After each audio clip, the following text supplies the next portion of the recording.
The champagne bubbled in my glass, tickling my fingers as I gazed out over the city skyline from the floor-to-ceiling windows of the loft I had painstakingly earned for myself. My phone vibrated again, the buzzing insistent against the soft jazz playing in the background. I didn't immediately glance at it, half hoping it was another work message, half dreading what it might be. Finally, I swiped. A text from someone I hadn't spoken to in years popped up. "Please, any chance you have an extra ticket for tonight? I really want to come." I smirked, setting my glass down. That same person had scoffed at my invitation years ago, citing other plans or too busy, with a subtle eye roll that still lingered in my memory. Funny how the world had changed, and suddenly, I was the one holding the golden tickets. The silk of my dress brushed against my arm as I leaned against the window, taking in the city lights below, shimmering like a reflection of my own journey. Messy, complicated, and spectacular. My thoughts swirled. Disbelief, a pinch of delight, a rush of pride. Irony, like a mischievous friend, danced at the edges of my mind. I thought of the long nights, the quiet victories, the way I had built this life from nothing but stubbornness, hope, and a little bit of luck. And now, here they were, begging to be part of the moment they once dismissed.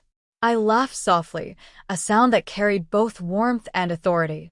Tonight, the game had changed, and I was ready to watch them realize just how much. Years ago, I was Anna Whitman, the girl who believed that enthusiasm and a heartfelt invitation could bridge any gap.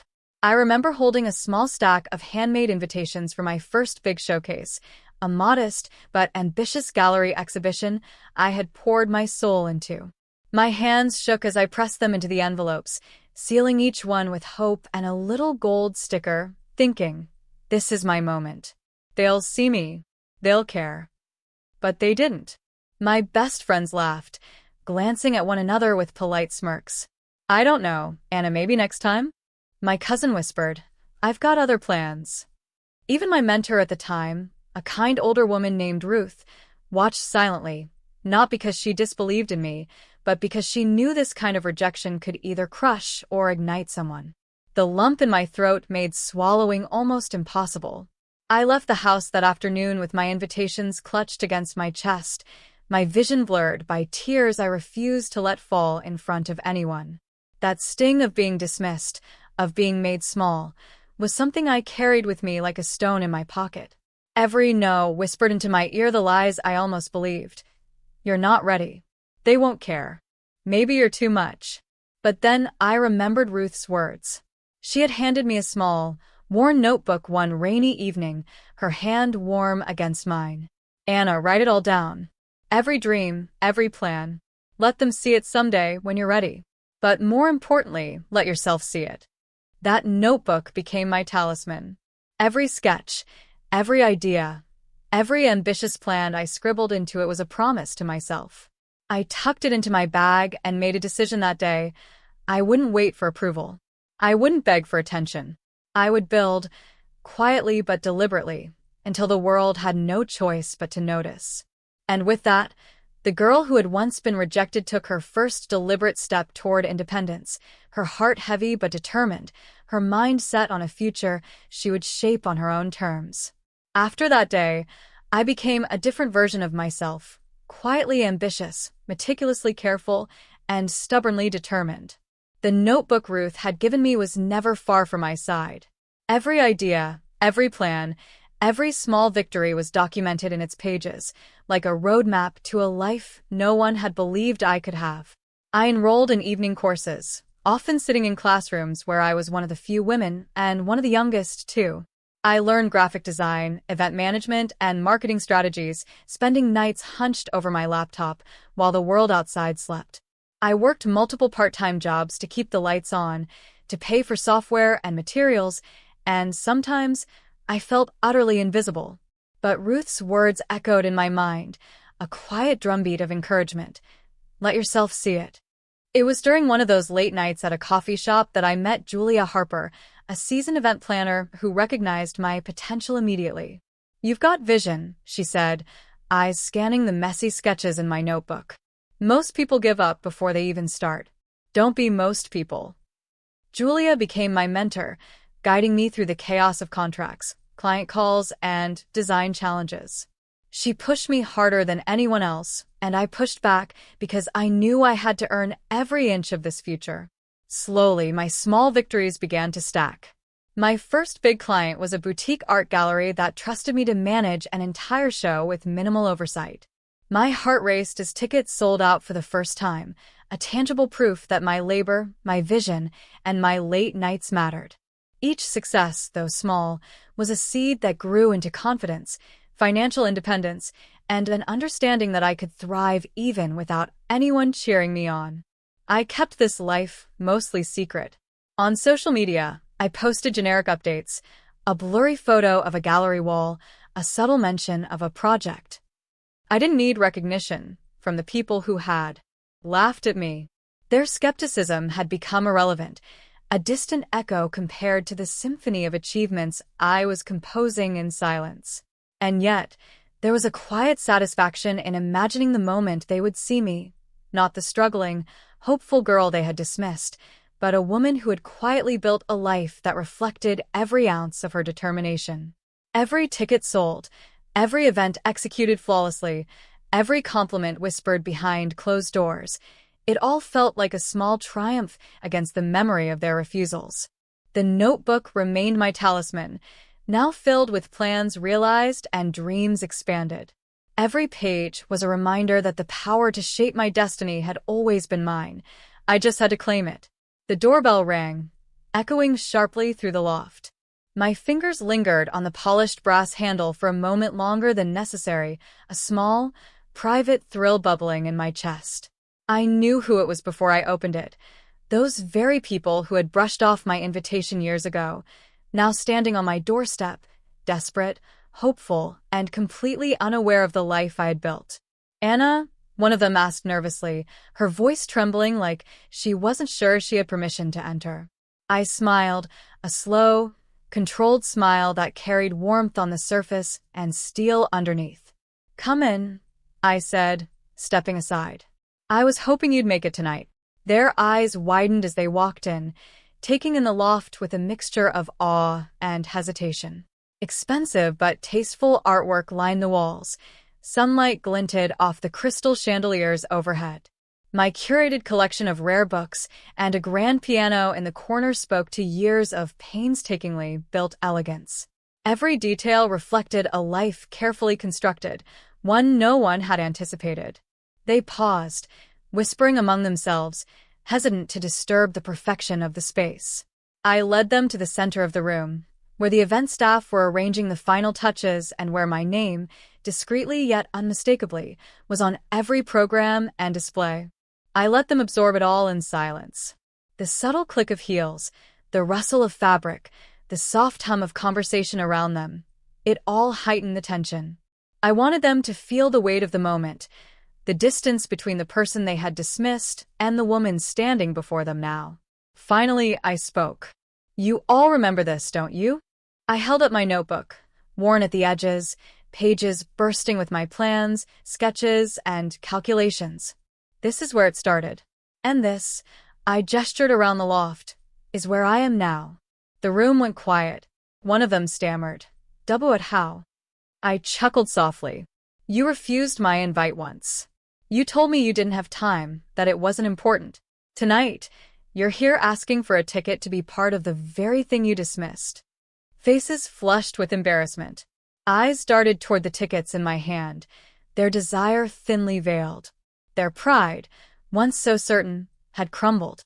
And I, the girl they had ignored, had every right to hold the power.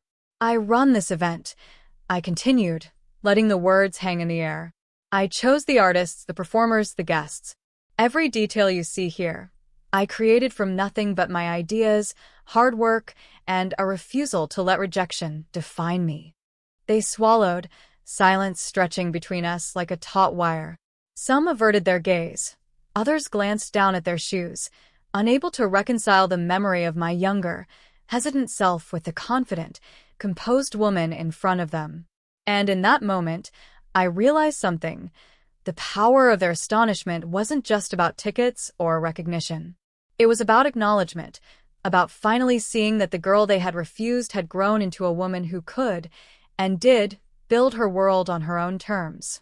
The room was heavy with unspoken tension.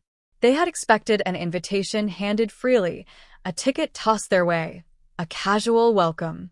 Instead, they found me calm, composed, and entirely in control. "I'll make this simple," I said, letting my voice settle like velvet over steel. "You want to be part of tonight's event. You want access, recognition, a place here." I paused, letting each word land. "Then there are conditions." Eyes widened, lips parted, but I didn't flinch. I had rehearsed this moment in my mind countless times, and now it was real. "First," I continued, "no one gets in who hasn't confronted why they dismissed others in the past. Pride is fine, but arrogance and apathy? Those end here. You will acknowledge the choices you made, the opportunities you ignored." A shiver passed through the group, an unspoken acknowledgement that they were facing more than just my success. They were facing accountability. "Second," I said, holding up the tickets, "you must show genuine interest in the work, the art, the people here. This isn't about a free pass or showing up at the right place. It's about respect. Respect for the effort, the talent, and yes, respect for me." Some shifted nervously. One whispered, "Anna, we didn't realize." I raised a hand, cutting through the excuses like a blade. "I'm not here to rehash old mistakes. I'm here to set the terms for moving forward. If you can't meet them, that's fine. You stay outside. If you can, you'll see the event through my eyes, not as interlopers, but as participants who honor what it took to get here." The room was silent, heavy with contemplation. Their faces reflected doubt, shame, and, slowly, a dawning understanding. They were confronting the gap between who they had been and who they wanted to be. "And lastly," I added, softening my tone just enough to let warmth peek through, "I want each of you to take something from tonight that inspires growth.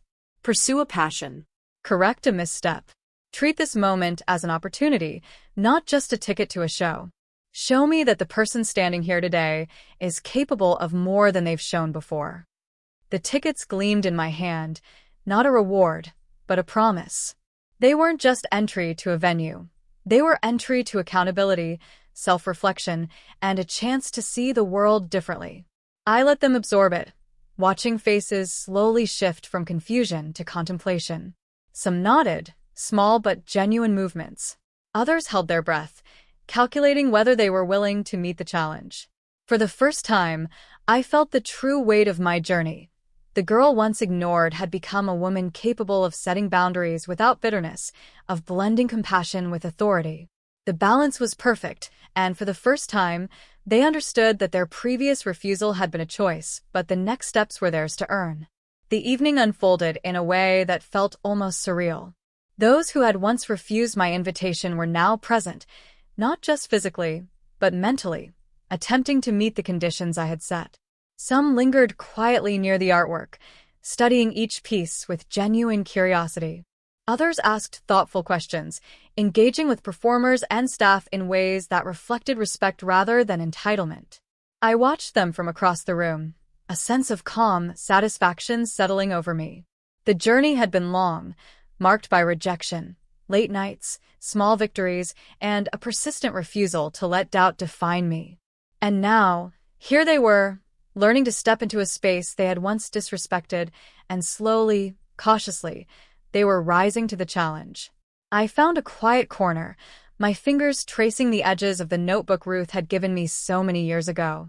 Its pages were worn, filled with plans that had once existed only in my imagination. I remembered the lump in my throat, the sting of laughter, and the resolve that had driven me to build everything in secret. Holding it now, I realized that the notebook was more than a talisman. It was a testament to resilience, patience, and self-belief. A soft laugh escaped me as I glanced at the group. One of them had stumbled slightly, nearly knocking over a drink, yet they caught it with care, smiling sheepishly. It was a small, human moment, but to me, it symbolized something far greater: growth. Change. Recognition that the world was bigger than old grudges and past slights. Tonight, They weren't just attending my event, they were witnessing the fruition of determination and perhaps learning what it meant to truly see another person for their worth. As the night drew to a close, I felt a quiet pride swell in my chest. I had not just survived rejection, I had transformed it into power, grace, and a life worth sharing on my own terms. The people around me reflected glimpses of change, and I knew that the lessons of the evening would ripple outward, far beyond the loft walls. And as I raised my glass to the skyline, glittering with city lights, I whispered to myself, the words soft but unshakable. I invited the world in on my terms, and they finally learned what it means to show up.